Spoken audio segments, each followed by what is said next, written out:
Mr. Chair, Ambassador Sheikh Nyang, congratulations on your election to the Bureau. The committee's mandate and advocacy are crucial amidst the unresolved question of Palestine and the enormous violence and suffering, particularly since the horrific 7 October attacks by Hamas in Israel and Israel's ensuing military operations in Gaza. The death, destruction, displacement, hunger, loss and grief in Gaza over the past 120 days are a scar on our shared humanity and conscience. And I once again condemn the horrifying attacks by Hamas and other groups that claim the lives of over 1,200 Israelis and others and call for the immediate and unconditional release of all hostages. There is no justification for the intentional killing, injuring, torture, or kidnapping of civilians, using sexual violence against them, or launching rockets towards civilian targets. But at the same time, nothing can justify the collective punishment of the people in Gaza. The ongoing conflict and relentless bombardment by Israeli forces across Gaza have resulted in killings of civilians and destruction at a pace and scale unlike anything we have witnessed in recent years.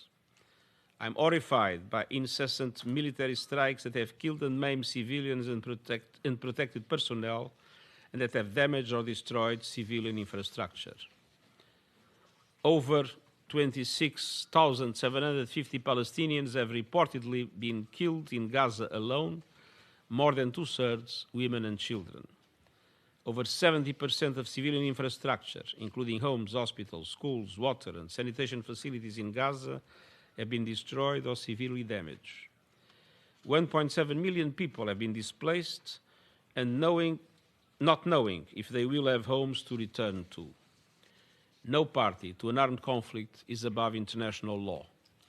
International humanitarian law, including the principles of distinction, proportionality, and precaution in attack, must be upheld at all times, and the binding decisions of the International Court of Justice must be complied with.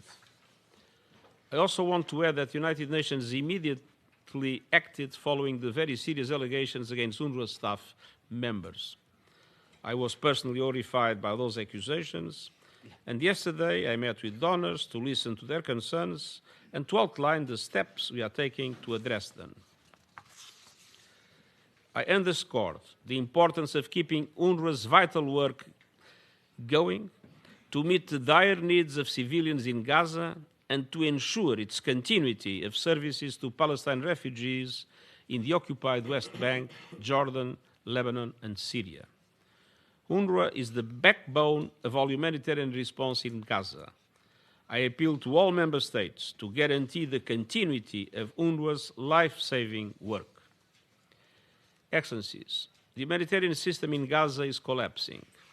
I'm extremely concerned by the inhumane conditions faced by Gaza's 2.2 million people as they struggle to survive without any of the basics.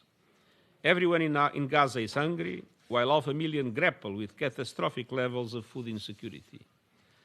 I call for a rapid, safe, unhindered, expanded and sustained humanitarian access throughout Gaza. And this is particularly crucial in the north, where most missions have been denied access by Israel amid continued insecurity and fighting. We also need more crossing points into Gaza to reduce congestion and avoid checkpoints. I ask all parties to continue their active engagement with UN actors on the ground and to work closely with the newly appointed Under-Secretary-General Sigrid Kaag, the UN Senior Humanitarian and Reconstruction Coordinator for Gaza, to scale up humanitarian aid to Gaza. I count on full cooperation to ensure continuous humanitarian access, and I repeat my call for an immediate humanitarian ceasefire. Excellencies, as we seek to address mounting needs in Gaza, we also remain focused on the deteriorating situation in the occupied West Bank, including East Jerusalem. I'm extremely alarmed by the high levels of settler violence in the occupied West Bank, and Palestinian attacks against Israelis also continue. All of this violence must stop and the perpetrators held accountable. Intensive Israeli operations go on, including in Area A of the occupied West Bank, leading to deadly armed exchanges. Dozens of Palestinians have been arrested, with many detained without charge, including children. And the violence has not been limited to the occupied territory. Rising hostilities across the Blue Line and attacks in Syria, Iraq, and the Red Sea risk triggering a broader escalation, risking regional stability.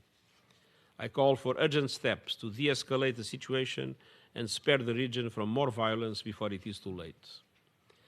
Excellencies, the conflict must end with tangible progress towards a two-state solution, an end to the occupation, and the establishment of a fully independent, viable, and sovereign Palestinian state, of which Gaza is an integral part.